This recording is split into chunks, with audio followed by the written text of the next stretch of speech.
కూడి వచ్చిన ఈసీవై కుటుంబ సభ్యులందరికీ వందనాలు, శుభాలు తెలియజేస్తూ ఉన్నాను. దేవాది దేవుడు మరొక అవకాశాన్ని నాకు ఈసీవైలో పంచుకోవడానికి ఇచ్చినందుకు ఆయన్ని ఎంతగానో స్తుతిస్తూ ఉన్నాను. మంచిదండి. మనము నూతన సంవత్సరంలో ప్రవేశించాము అనే అంశాన్ని మనం జ్ఞాపకం చేసుకుంటూ, నూతన సంవత్సరంలో మనం అనేక తీర్మానాలను కూడా తీసుకొని ఉంటాం కదండీ. నూతన సంవత్సరంలోకి వచ్చిన తర్వాత ఈ సంవత్సరం అది చేయాలి, ఇది చేయాలి, ఈ విధమైన ఆత్మీయ జీవితం జీవించాలి, లేకపోతే బైబిల్ అనేక మార్లు బైబిల్ చదవాలి, కంప్లీట్ చేయాలి. అనేక తీర్మానాలు తీసుకొని ఉంటాం. మంచిదే. తీసుకోవడం మంచిదే కానీ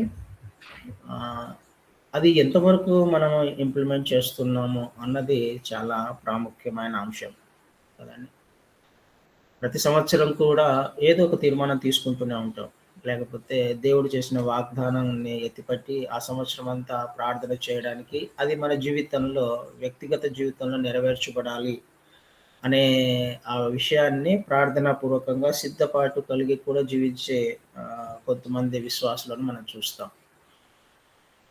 అయితే ప్రతి మనిషి కూడా మనం గమనించినట్లయితే ప్రతి మనిషి కూడా ఏదో ఒక నమ్మకాన్ని ఆధారం చేసుకొని జీవిస్తూ ఉంటాడు.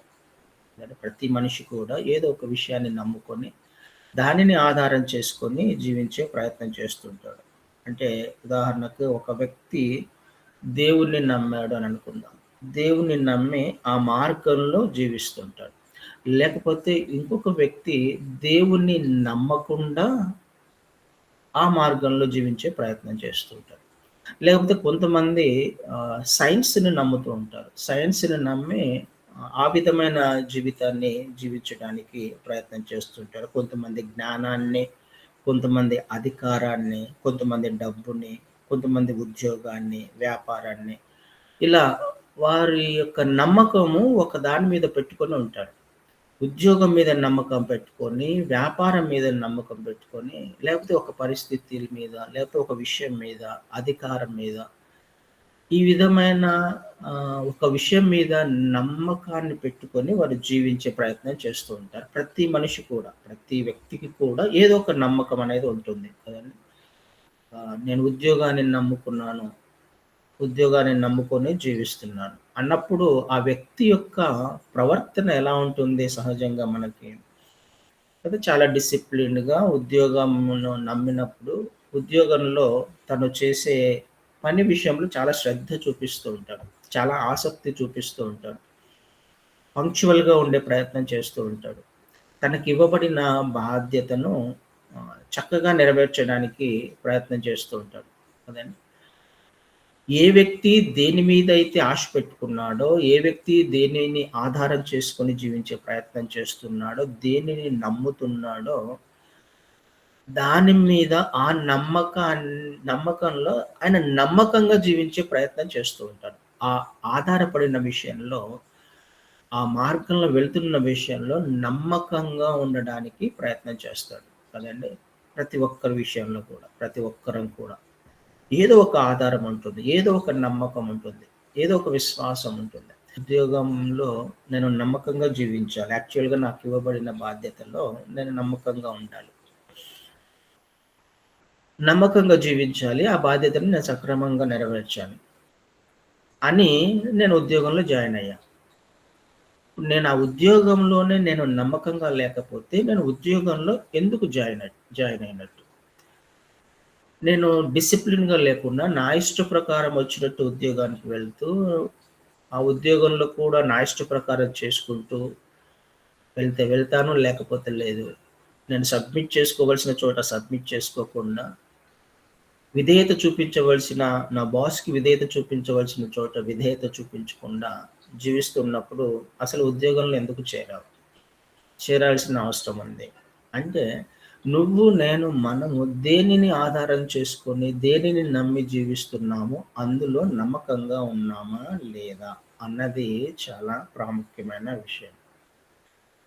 ఈ నూతన సంవత్సరంలో ఒక విషయాన్ని మనం జ్ఞాపకం చేసుకోవడానికి ప్రయత్నం చేద్దాం. నీ నమ్మకము దేని మీద ఉంది? ఎవరి యందు విశ్వాసం ఉంచుతున్నావు? ఎవరిని నమ్ముతున్నావు? క్రైస్తవులముగా మనము పేరు పెట్టుకున్నాం. క్రైస్తవ జీవితాన్ని జీవించడానికి ప్రయత్నం చేస్తున్నాం. ఇప్పుడు నీకు నాకున్న ఈ టైటిల్ ఏదైతే ఉందో క్రైస్తవుడు, క్రైస్తవురాలు లేకపోతే విశ్వాసి. ఆ టైటిల్ నీకు ఇవ్వబడిన దినము నుంచి దానికి తగినట్టుగా జీవించే ప్రయత్నం చేస్తున్నామా లేదా? నమ్మకంగా ఉన్నామా లేదా? అందుకనే కదా మనము క్రైస్తవ్యంలోకొచ్చాము. అందుకనే కదా నువ్వు, నేను, మనము క్రీస్తు వారిని వెంబడించే ప్రయత్నం చేస్తున్నాం. అందుకనే కదా మనము ఆయనను సొంత రక్షకుడిగా అంగీకరించాం. నీ ఉద్యోగం మీద నమ్మకం పెట్టుకొని ఆధారమైనట్టుగా జీవిస్తున్నప్పుడు, నీ వ్యాపారమే నీకొక నమ్మకము, ఒక ఆధారము అయినప్పుడు, నీ జ్ఞానము, నీ డబ్బు, నీ అధికారము, నీ బలము, నీ బలగము నీకు నమ్మకమైనప్పుడు, నీకు ఆధారమైనప్పుడు, నీకు ఒక బూస్ట్‌నిస్తున్నప్పుడు, ముందుకు ఒక డ్రైవింగ్ ఫోర్స్‌లా పనిచేస్తున్నప్పుడు నీ జీవితంలో, మరి నీ ఆత్మీయ జీవితానికి నువ్వు ఏదైతే నమ్మావో, అది కూడా నిన్ను నడిపిస్తుందా? నిన్ను డ్రైవింగ్ ఫోర్స్‌లోకి లేకపోతే నిన్ను ఆత్మీయతలో నడిపించే ప్రయత్నం చేస్తుందా? లేదా? ఒక్కసారి ఈ సంవత్సరము ఆలోచన చేయడానికి ప్రయత్నం చేద్దాం. ఈ విషయాలు తెలియనివేం కాదు మనకి. తెలిసిన విషయాలైనప్పటికీ కొన్నిసార్లు చాలా అశ్రద్ధ చేస్తూ ఉంటాం ఈ విషయాన్ని.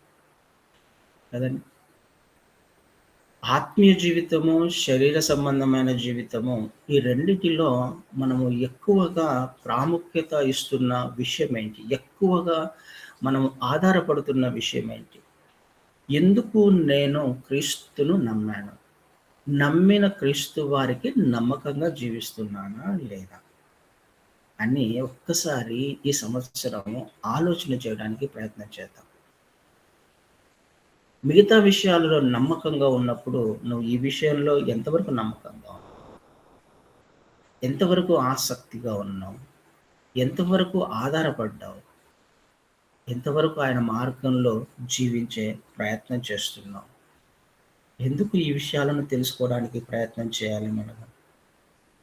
అంటే సపోజ్ నేను ఉద్యోగాన్ని నమ్మాను అనుకుందాం. నేను ఉద్యోగాన్ని నమ్మి జీవిస్తున్నప్పుడు ఎందుకు నేను నమ్మకంగా ఉండాలి అందులో? ఏదైనా ఆ నమ్మకంగా ఉండడానికి కారణం ఏంటి? ఆ ఉద్యోగం ద్వారా నేను మేలులు పొందుకుంటూ ఉన్నాను. కదండీ! ఆ ఉద్యోగం ద్వారా నా కుటుంబము, నీ కుటుంబము మేలులు పొందుకుంటుంది. దాని ద్వారా జీవించగలుగుతూ ఉన్నాను. దాని ద్వారా సమాజంలో ఒక స్థాయిని నేను సంపాదించుకోగలిగాను. అంటే నీకు మేలు చేస్తుంది. ఆ ఉద్యోగం అనేది నీకొక ప్రయోజనాన్ని తీసుకొనొచ్చింది. ఆ వ్యాపారం అన్నది నీకొక ప్రయోజనాన్ని తీసుకొనొచ్చింది. ఆ అధికారం అన్నది నీకొక ప్రయోజనాన్ని తీసుకొనొచ్చింది. అంటే నువ్వు దేనినైతే నమ్ముతున్నావో దాని వలన ఒక ప్రయోజనం ఉంది. అందు నిమిత్తమే నువ్వు దానిని నమ్ముతూ ఉన్నావు. కదండీ! ఆ ప్రయోజనం ఉంది కాబట్టే నీకొక మేలు చేస్తుంది కాబట్టే, నీకు క్షేమాన్నిస్తుంది కాబట్టే దానిని నమ్ముతూ ఉన్నావు. మరి నువ్వు నమ్మిన ఆత్మీయ జీవితంలో నువ్వు ఎంతవరకు నమ్మకంగా ఉన్నావు అన్న విషయాన్ని ఒక్కసారి ఆలోచన చేస్తే, దేని మీద ఆధారపడి ఉంది అది? ఆ ఆత్మీయ జీవితం నాకు ప్రయోజనకరంగా ఉందా లేదా? కదండీ! నాకు ప్రయోజనకరంగా ఉంటే నేను దానిని నమ్ముతాను. నాకు ప్రయోజనకరంగా ఉంటే దాని యందు విశ్వాసం ఉంచుతాను. దానిని ఆధారం చేసుకొని జీవిస్తాను. నాకు మేలు చేసేదిగా ఉండాలి. నీకు మేలు చేసేదిగా ఉండాలి. లేకపోతే ఎవరిని నమ్మము, ఏ పని చెయ్యము కదా! ఎక్కడికి అలా వెళ్ళం. వేరే మార్గంలో వెళ్ళం. మనకొక ప్రయోజనం ఉండాలి. మనకు మేలు జరగాలి. మన జీవితాలకు, మన కుటుంబానికి మేలుకరంగా ఉన్నప్పుడు దాని యందు విశ్వాసం ఉంచుతాను. నమ్మకంగా ఉంటాను. నమ్మకంగా జీవించే ప్రయత్నం చేస్తాను. ఆత్మీయ జీవితం అనేది మరి ఎంతవరకు నా జీవితంలో ప్రయోజనకరంగా ఉంది? ఈ విషయము మనం ఆలోచన చేయడానికి ప్రయత్నం చేశామా? ఎంతవరకు నేను ఆ మార్గంలో నడిచే ప్రయత్నం చేశాను? ఆత్మీయ జీవితం నాకు ప్రయోజనకరము అని నాకర్థమైనప్పుడు, క్రీస్తు వారిని వెంబడించడం అన్నది నాకు మేలు చేస్తుంది. నా కుటుంబానికి మేలు చేస్తుంది. నా జీవితానికి మేలు చేస్తుంది. ఇది ప్రయోజనకరమైన విషయము అని అర్థమవుతుందా? లేదా? అనే విషయాన్ని ఈ సంవత్సరం ఆలోచన చేసుకోవడానికి ప్రయత్నం చేద్దాం. ప్రియ సహోదరి, సహోదరుడా. నమ్మిన విషయాన్ని నువ్వే నమ్మకంగా జీవించకపోతే ఎందుకు నమ్మినట్టు? ఇంకా ఎవరు నమ్మకంగా జీవిస్తారు చెప్పండి? మనమే నమ్మకంగా లేనప్పుడు అందులో ఇంకెవరు నమ్మకంగా ఉంటారు? వేరే వాళ్ళెందుకు నమ్మకంగా నేను నమ్మిన దానిలో వేరే వాళ్ళు ఏ విధంగా నమ్మకంగా ఉంటారు? నాకు ప్రయోజనం అవుతుంది అని అనుకున్నప్పుడు నేనే కదా దానికి కావాల్సినట్టుగా జీవించాలి. నేనే కదా నమ్మకంగా జీవించాలి. అనే విషయాన్నే ఇందాక మనం చదువుబడిన లేఖన భాగాలలో నేర్చుకోవడానికి ప్రయత్నం చేద్దాం. మొదటి తిమోతి 4వ అధ్యాయంలో 8వ వచనంలో శరీర సంబంధమైన సాధకము కొంచెము మట్టుకే ప్రయోజనకరమవును గాని దైవభక్తి ఇప్పటి జీవము విషయంలోను దైవభక్తి ఇప్పటి జీవము విషయంలోను రాబో జీవము విషయంలోను వాగ్దానముతో కూడినదైనందున అది అన్ని విషయములలో ప్రయోజనకరమవును. అన్ని విషయములలో నీకు, నాకు, మనకు అన్ని విషయాలలో, ఈ అన్ని విషయాలలో అనే దాంట్లో మీ ఇష్టం వచ్చినది పెట్టుకోవచ్చు.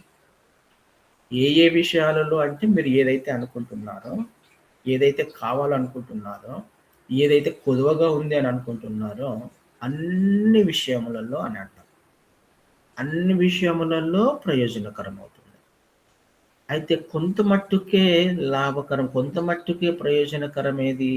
శరీర సంబంధమైన విషయాలలో, శరీర సంబంధమైన అభ్యాసము, సాధకము కొంత మట్టుకే ప్రయోజనకరం. అంటే ఏంటి? శరీర సంబంధమైన సాధకం ఏంటి? అంటే ఉదాహరణకి అర్థమవ్వడానికి మనకు మత్తయి సువార్తలో 16వ అధ్యాయము మత్తయి సువార్త 16వ అధ్యాయం 26వ వచనంలో ఒక మనుష్యుడు లోకమంతయు సంపాదించుకొని తన ప్రాణమును పోగొట్టుకుంటే అతనికేమి ప్రయోజనము? ఒక మనిషి ఉన్నాడు.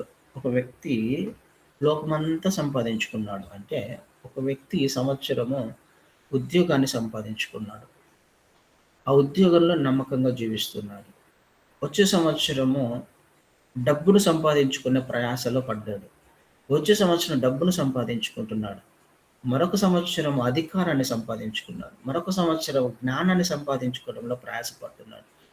ఈ లోకంలో ఏదైతే ఆ వ్యక్తికి మేలు చేస్తుందో, ప్రయోజనకరంగా ఉందో వాటిని సంవత్సరము తర్వాత సంవత్సరము సంపాదించుకుంటూ వెళ్తున్నాడు. తన ప్రయాసంతా వాటిని సంపాదించుకోవడంలో సంవత్సరం తర్వాత సంవత్సరం లోకాన్ని సంపాదించుకోవడంలో చాలా ఆసక్తి చూపిస్తున్నాడు, కష్టపడుతున్నాడు, సంపాదించుకున్నాడు. లోకాన్నంతటిని సంపాదించుకున్నాడు. లోకంలో ఏదైతే అనుభవించాల్సినవి ఉన్నాయో, తనకు మేలు చేసే ఉన్నాయో, ఎలా సంపాదించుకున్నాడు అన్నది ముఖ్యం కాదు. కానీ తను సంపాదించుకోవడంలో మాత్రం ఎంతో ప్రయాసపడుతున్నాడు, ఎంతో కష్టపడుతున్నాడు. తన జీవితాన్ని లేకపోతే తన శ్రమని ఉపయోగించి, జ్ఞానాన్ని ఉపయోగించి సంపాదించుకుంటున్నాడు. అన్నీ సంపాదించుకున్నాడు లోకంలో. సంవత్సరం తర్వాత సంవత్సరం ఎదుగుతూ ఉన్నాడు.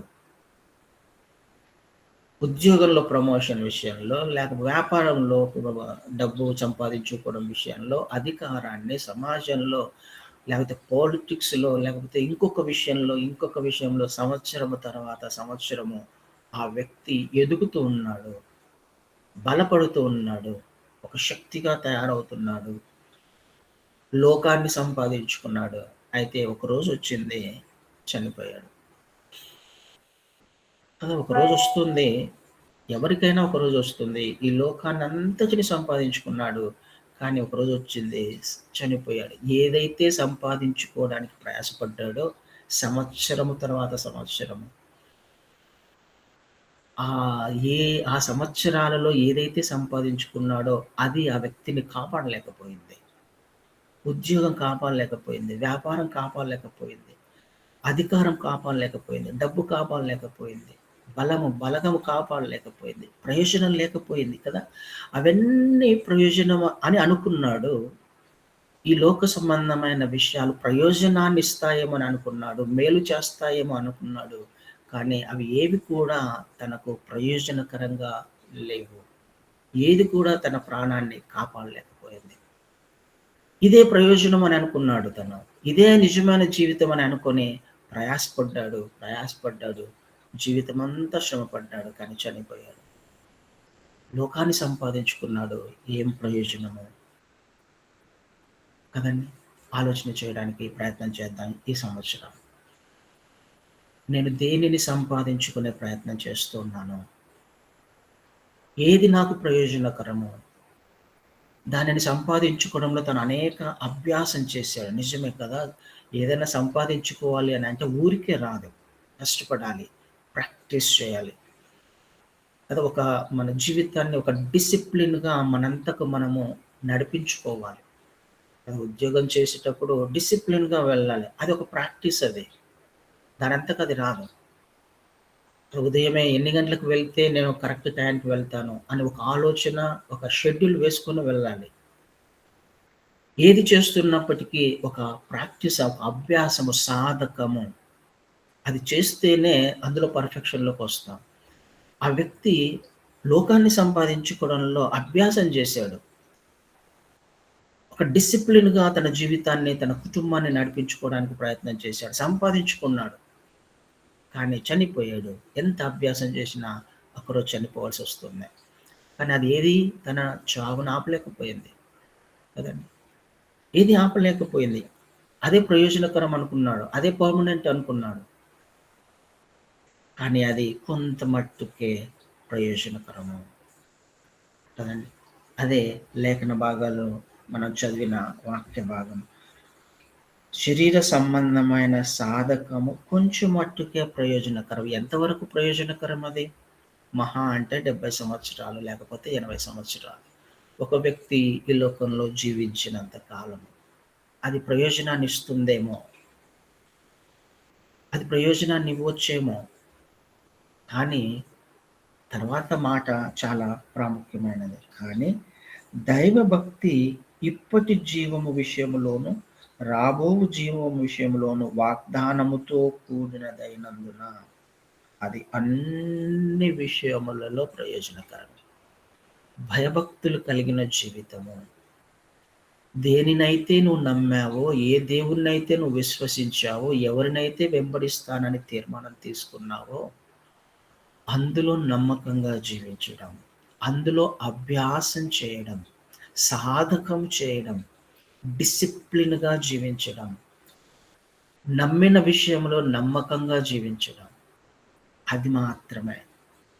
ఇది మాత్రమే అన్ని విషయములలో. ఇప్పటి జీవం విషయములో, రాబోవు జీవం విషయంలో. ఆ వ్యక్తి ఏదైతే సంపాదించుకున్నాడో, అందులో కూడా ఆ విషయములో ఆ వ్యక్తి సంపాదించుకొని విడిచిపెట్టి వెళ్ళిపోయాడో, ఆ వ్యక్తి ఏదైతే క్షేమం అనుకున్నాడో, ఒకవేళ నీవు, నేను, మనము నమ్మిన ఈ విశ్వాస యాత్రలో, విశ్వాస జీవితంలో, క్రైస్తవ జీవితంలో క్రీస్తుని వెంబడిస్తున్నాను అని చెప్పుకుంటున్నాం కదా!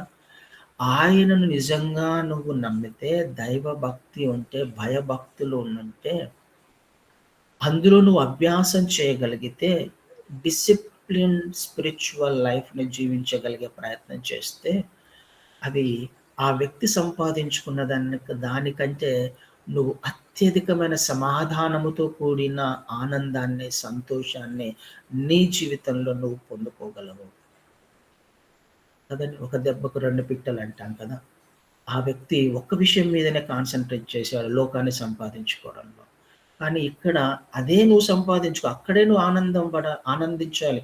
ఆ విషయంలో నువ్వు సుఖించాలి, సంతోషించాలి అనంటే మొదటగా దైవభక్తి విషయంలో నువ్వు అభ్యాసం చేయగలిగితే నీకు ఏది అవసరమో అదంతా కూడా ఆయన ఇవ్వడానికి ఇష్టపడుతున్నాడు. మొదటగా కదా! మొదటగా నా రాజ్యమును, నా నీతిని. నీకేది కావాలో, ఏ ఆనందం కావాలో, ఏ సంతోషం కావాలో, ఏ ఆశీర్వాదం కావాలో, ఏ మేలు జరగాలో, ఏది ప్రయోజనకరమో ఇవన్నీ నువ్వు ఎవరినైతే నమ్ముతున్నావో ఆయనకు బాగా తెలుసు. ఖచ్చితంగా తెలుసు ఆయనకి. ఎప్పుడు ఏది ఇవ్వాలో ఆయనకు ఖచ్చితంగా తెలుసు. అయితే నీ నమ్మకత్వాన్ని ఆధారం చేసుకొని ఆయన నీకిచ్చే ప్రయత్నం చేస్తాడు. దైవభక్తి ఎంతవరకు ఉంది నీకు, నాకు గడిచిన సంవత్సరాలలో? ఏది ప్రయోజనకరం అని అనుకుని నేను జీవిస్తున్నాను? ఏది నాకు మేలు చేస్తుంది అని నేను జీవిస్తున్నాను? ఇది కాకుండా నువ్వు వేరే దాని పట్ల నమ్మకంగా జీవిస్తే ఆ వ్యక్తి సంపాదించుకున్నట్టుగా దాని యందు శ్రమపడి, ఆసక్తి పెంచుకొని సమయాన్నంతా దాని మీద వెచ్చించే ప్రయత్నం చేస్తే అది కొంత మట్టుకే ప్రయోజనకరం. కొంత మట్టుకు మాత్రమే. నీకు నెమ్మదినివ్వలేదది, సమాధానంనివ్వలేదు, ఆనందాన్నివ్వలేదు, విశ్రాంతినివ్వలేదు. కదండీ! కానీ దైవభక్తి నీకు కావలసిన నెమ్మది, సమాధానము, సంతోషముతో పాటుగా నువ్వు నువ్వు నేను మనం కూడా ఒకరోజు ఖచ్చితంగా చనిపోవాల్సొస్తుంది. రాబో జీవం విషయంలో కదండీ! తర్వాత అన్నది కూడా ఒక జీవితము ఉంది అనే విషయము మనకు తెలుసు. ఇప్పటి వరకు మాత్రమే కాదు, 70, 80 సంవత్సరాల వరకు మాత్రమే కాదు. రాబో జీవం విషయంలో కూడా అది ప్రయోజనకరము. అలాంటప్పుడు ప్రయోజనకరమైనదే నేను చేస్తూ ఉన్నాను అని అనుకున్నప్పుడు, నాకు ప్రయోజనకరమైన వాటి విషయంలోనే నేను ధ్యాస ఉంచుతున్నాను అని అనుకున్నప్పుడు, ఇది కదా నిజమైన ప్రయోజనకరమైనది. దైవభక్తి కదా నీకు నాకు ప్రయోజనాన్నిచ్చేది. ఇక్కడ ఆయన మేలు చేస్తానంటున్నాడు. ఎక్కడ ప్రయోజనకరంగా నీ జీవితాన్ని మారుస్తానంటున్నాడు. అంత మాత్రమే కాదు, అక్కడ కూడా ఆ వ్యక్తి లోకాన్ని సంపాదించుకున్నాడు, మరణించినాడు. తర్వాత అక్కడ తనకి ప్రయోజనకరమైన విషయాలేమి లేవు. కదండీ! కానీ ఇక్కడ, అక్కడ 2 చోట్ల కూడా నీకు ప్రయోజనకరమైన విషయాలను ఆశీర్వాదకరంగా మార్చడానికి నువ్వు నమ్మిన నీ దేవుడు ఇష్టపడుతున్నాడు. అందుకనే దాంట్లో నువ్వు ఎంతవరకు అభ్యాసం చేశావు? అభ్యాసం చేయగలుగుతున్నావా? ఖచ్చితంగా ప్రాక్టీస్ ఉండాలి. అది త్వరగా రాదు. కదండీ! ఆత్మీయ జీవితం అనేది త్వరగా రాదు. ఆటోమేటిక్‌గా వచ్చేది కాదు. భయభక్తులు ఉన్నప్పుడు, నిజమైన భక్తి ఉన్నప్పుడు, నీ అంతకు నీవు సాధకం చేసుకుంటావు. అభ్యాసం చేస్తావు. అభ్యాసంతో మాత్రమే నీ ఆత్మీయ జీవితాన్ని జీవించే ప్రయత్నం చేస్తావు. ఉదయం లేవాలి. ఒక ప్రాక్టీస్ అది. దేవుని సన్నిధిలో ప్రార్థనలో గడపాలి. అది ఒక ఆశ ఉన్నప్పుడు నువ్వు ప్రాక్టీస్ చేసే ప్రయత్నం చేస్తావు. వాక్యాన్ని చదవడంలో, సహవాసంలో కదండీ! ఇది మన ఆత్మీయ జీవితానికి మేలును చేస్తుంది అన్నప్పుడు నేను వెళ్ళాలి. నేను చేయాలి. నేను లేవాలి. ఇది డిసిప్లిన్ స్పిరిచ్యువల్ లైఫ్. ప్రాక్టీస్ సాధకము అంటే అభ్యాసము. ప్రాక్టీస్. ఈ లోకంలోని విషయాల పట్ల నువ్వు ఎంత అభ్యాసం చేస్తున్నావో, ఎంత ప్రాక్టీస్ చేస్తున్నావో, ఎంత డిసిప్లిన్‌గా ఉండడానికి ప్రయత్నం చేస్తున్నావో, ఆత్మ సంబంధమైన విషయాలలో అంతకంటే ఎక్కువగా నువ్వు అభ్యాసం చేయవలసిన వాడవై ఉన్నావు. నీకు నాకు ప్రయోజనకరమైనది అది మాత్రమే. ఇక్కడ మాత్రమే కాదు, రాబోవు జీవం విషయంలో కూడా కొరింథీయులకు రాసిన పత్రికలో మొదటి కొరింథీ ఒక మాట చదువుతాను. 15వ అధ్యాయంలో 15వ అధ్యాయము 19వ వచనాన్ని చదువుతాను. ఈ జీవిత కాలము మట్టుకే మనము క్రీస్తునందు నిరీక్షించు వారమైన యెడల మనుష్యులందరికంటే దౌర్భాగ్యులమై ఉందుము. మనుష్యులందరికంటే దౌర్భాగ్యులమై ఉందుము. ఎందుకు దౌర్భాగ్యులమై ఉంటాము? ఈ జీవిత కాలం మట్టుకే ఒకవేళ నేను క్రీస్తు వారిని నమ్ముకున్నట్లయితే, నేను విశ్వాస జీవితం జీవిస్తున్నట్లయితే, నేను క్రైస్తవుని అని పిలిపించుకునే ప్రయత్నం చేస్తున్నట్లయితే, అంతకంటే దౌర్భాగ్యుడు ఉండడు అని లేఖనాలు స్పష్టంగా రాయబడ్డాయి.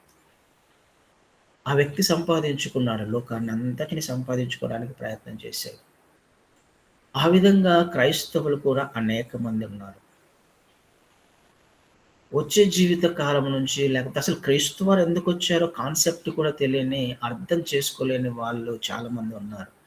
ఈ జీవిత కాలం మట్టుకే ఉన్న దాంట్లోనే అనుభవించాలి, ఉన్న సమయంలోనే సంపాదించుకోవాలి అని ప్రయాస పడుతున్న వాళ్ళు కూడా చాలా మందున్నారు. క్రీస్తు వారిని ఎందుకు నమ్ముకున్నాం నువ్వు, నేను, మనం? ఈ జీవిత కాలం మట్టుకేనా? అలా అయితే క్రీస్తు వారు రావాల్సిన అవసరం ఏముంది?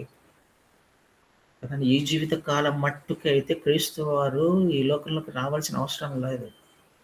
నిత్యత్వాన్ని నీకు నాకు ఇవ్వడానికి ఆయన ఈ లోకంలోకొచ్చాడు అనే విషయం అర్థం కాకపోతే, ఈ జీవితం తర్వాత ఇంకొక జీవితం ఉంది అనే విషయం నీకు నాకు అర్థం కాకపోతే, ఆ వ్యక్తి సంపాదించుకున్నట్టుగా, లోకాన్ని సంపాదించుకున్నట్టుగా, నువ్వు నేను కూడా లోకాన్ని సంపాదించుకునే ఆ భ్రమలోనో, లేకపోతే ప్రయాసలోనో ఉండే అవకాశం ఉంది. అదే నాకు మేలు చేస్తుంది, అదే నాకు ప్రయోజనకరము అని జీవించే అవకాశం ఉంది. కానీ ఈ జీవిత కాలం మట్టుకే అని అనుకుంటే లేఖనాలు ఏమంటున్నాయి అలాంటి వ్యక్తిని? దౌర్భాగ్యుడు అంటుంది. కదండీ! మనుషులందరికంటే దౌర్భాగ్యులమై ఉంది. ఇంకొక జీవితం ఉంది. నిత్యత్వం అన్నదొకటుంది. అదే యుగయుగములో మనం జీవించే ఒక సమయం అనేది ఒకటి రాబోతుంది. ఈ జీవితము తర్వాత ఇంకొక జీవితం అనేది ఒకటుంది. అందులో జీవించడానికి నువ్వు అభ్యాసం చేయాలి ఈ లోకంలో. దైవభక్తి విషయంలో అభ్యాసం చేయాలి. ప్రాక్టీస్ చేయాలి. లేకపోతే రాదది. సంవత్సరం తర్వాత సంవత్సరం గడుస్తూ ఉంది.